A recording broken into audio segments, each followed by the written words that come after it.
He has spoken to me a number of times. He knows my views on extremism and terrorism. You're a shady guy, Adnan. Oh, really? Yes. Okay, let people know me.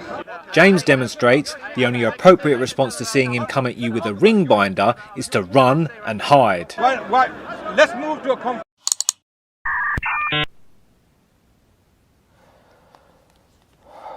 The Sahaba took slaves in jihad, and so we're going to do the same thing. Would you think that's wrong? Can I ask you to not discuss this? No, please don't slander me, Adnan. No, I'm not slandering. Well, you are slandering me. Because what he does... What's going on here? I best find out what's going on. To the Wipe Cave! The source of Adnan's sour attitude towards James came a few weeks earlier when James accused him of associating with radical Islamists. Adnan Rashid supported this terrorist recruiter. Abdullah Faisal is a terrorist recruiter. He has been found guilty of inciting murder, and since after finishing his sentence he has continued to recruit for ISIS. And yet Adnan Rashid was at his sermons and was telling the Muslims in the crowd, we must support the brother. It is very good to receive his knowledge. Just another quick note from the lawyers. Views expressed at Speaker's Corner and those included in this presentation are opinions based on referenced events which are also documented in this work. So here's James's opinion. You lot can form your own. Citing video evidence available on YouTube, James attempted to quiz Adnan on his support for Abdullah Al-Faisal. I'm here to do one thing. First ask him, why did he support Abdullah Faisal? Okay, let him Then, if he lies, then I will tell people to search the evidence and see that he is lying. A radical Islamic preacher, Abdullah Al-Faisal was sentenced to 9 years in prison for soliciting murder and stirring up racial hatred in 2003. The conviction came after tapes of his lectures were discovered in a raid on the home of a rapist and torturer. Faisal has inspired numerous terrorists and has been charged by the US for recruiting for ISIS. He is currently fighting extradition to the US. Having pointed people in the direction of YouTube, James described what he believed to be Adnan's support for a convicted hate preacher. Okay, all you need to do is go onto YouTube, look at the evidence yourself, look at Abdullah Faisal, search Abdullah Faisal, Adnan Rashid, and watch the video. For the seventh time, No, don't interrupt me. Somebody give me a pen. And then, all you need to do is that you'll hear distinctively Adnan Rashid's voice. One of our brothers is on trial. The kuffar are attacking him left, right and center, and we're watching. Make dua for the brother. Make dua for the brother. May Allah protect him. What about yourself? What about yourself? So my request to brothers and sisters is to support Sheikh Faisal as much as they can by any means necessary, inshallah ta'ala. There's nothing more important than this. Because we're here to listen to his lecture, we should at least give this much of time to the court as well.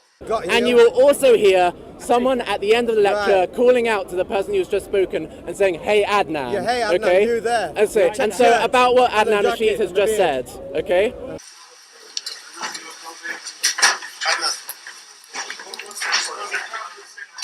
If I'm a liar, then everyone can check whether or not I'm a liar. My evidence is on YouTube right now. Adnan's defence largely consisted of attacking James personally. You ought to do better. Okay. Tell people. The problem is to look at this the guy's evidence mentally themselves. is mentally not okay.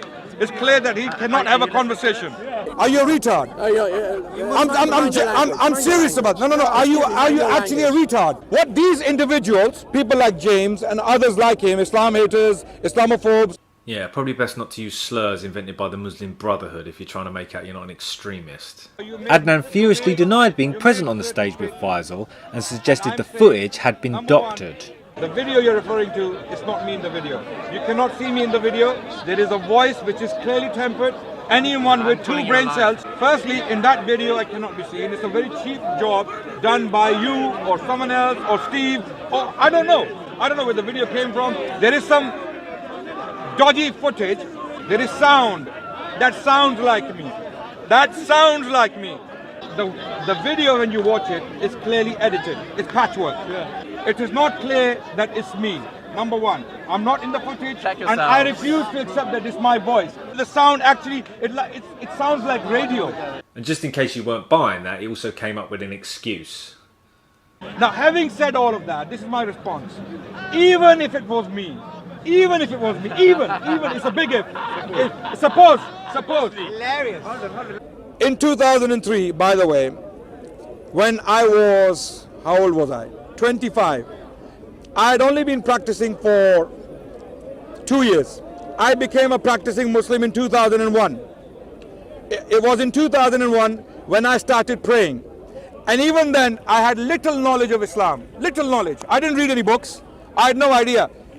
And in 2003, I had little awareness what Islam is. Even if it's me. Even if it's me in the footage. First of all, it's not clear it's me. I cannot be seen in the footage. I'm saying here categorically, it doesn't sound like me. It's not my voice. But even if it happened to be me, I knew little about Islam. I was only a child, a baby in Islam. After taking concierge, Adnan would turn the row into an issue of legality. Now, Okay. I want to finish. Have you given this? Have you given this information to the authorities? You want to keep? Have you given this information to the authorities? I am a British citizen. I live in London. Have you given this information to the police? It is anything but criminal. I'll tell you why. I'm claiming you have a moral failing. It's my turn. I'm It's claiming my you turn. have a moral Look, failing, look, not a criminal Can we have a failing. civilized discussion? Because you supported a terrorist, and so I'm claiming Can we that's have a a moral civilized failing discussion? of you. Okay. After everyone had made up their minds whether the video was really Adnan, it was. The debate would move on to the wider issue of Islam's treatment of others according to the text, and its refusal to accept those outside of Islam as equal before the law. He also supports hatred towards non-Muslims. You think That's yourself- within I do, his- I do. Yes, Claim yes. support I'll show it. He just made a statement. I support hatred against non-Muslims. Yes, because this is part of your Salafi What are you going to creed. read? First of Salafis. all, Which not Salaf- greeting Hello? non-Muslims Which Salafis? in the road. Again, he's not going to... And pushing them to the narrowest part. Abu Hurairah reported Allah's messenger as saying, "Do not greet the Jews and Christians before they greet you. And when you meet any one of them on the road, force him to go to the narrowest part of it." Now, is that a hateful message against non-Muslims? I would say it is. Do you denounce this as a hateful conduct being advised towards non-Muslims? Not in the state of war, no. Yeah, exactly. No, this isn't about the state of war. Okay, wait. It's in the street. It's not a battlefield. Wait. It says when you meet them in the roads. I'm going to demonstrate from this example how hateful and bigoted you are towards Islam and Muslims. This hadith was put out by the Prophet in a state of war when the Jewish tribes were in a state of war with the Muslims. This is not the normative position, but I don't want to waste my time with a psychopath like you who doesn't understand our faith. You said this was not normative practice. However, all you need to do to prove that this is false is to go to any book of Islamic jurisprudence. Okay? They quote this hadith about how you are meant to treat dhimmis. And there you will clearly see, without any kind of exacerbating context, not saying only in times of war, just saying when these people are living amongst you, do not greet the Jews and the Christians before they greet you, and when you meet any one of them in the road, force him to go to the narrowest part of it. Okay, so this claim that this only applies for times of war is debunked because Islamic scholars in history have taken this as how to treat them just in general in times of non-war. Again, Adnan's counter-arguments relied on accusing James of being a Tommy Robinson fanboy and being paid as part of the so-called Islamophobia industry. People like this have an agenda.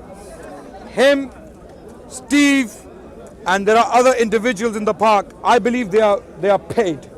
They are paid by someone to come and throw bad light on Islam. As I said earlier, he is a hateful bigot. So it is clear that people like James are either completely mentally retarded. So James is clearly a bigot, a hater of Islam. So ladies and gentlemen, it is clear that James has been exposed thoroughly as a Islam hater, Islamophobe. It's all about defending Tommy Robinson. Because a posh accent and a ring binder just screams Tommy Robinson supporter. Two things to learn here. Firstly, if James comes at you with a ring binder in the park, best to make a hard left and run away. Secondly, if you're younger and used to hang out with some wrong-uns, it's best to come as clean as possible, as quickly as possible. Otherwise, we might assume that you're still a bit of a wrong-un. The row between James and Adnan would go on into the night until eventually even the camera had to make its way home. Out. If it's as if I would be saying George Bush actually said we will go after Muslims and we will smoke them out from everywhere they are. This is how it is. Thank you very much.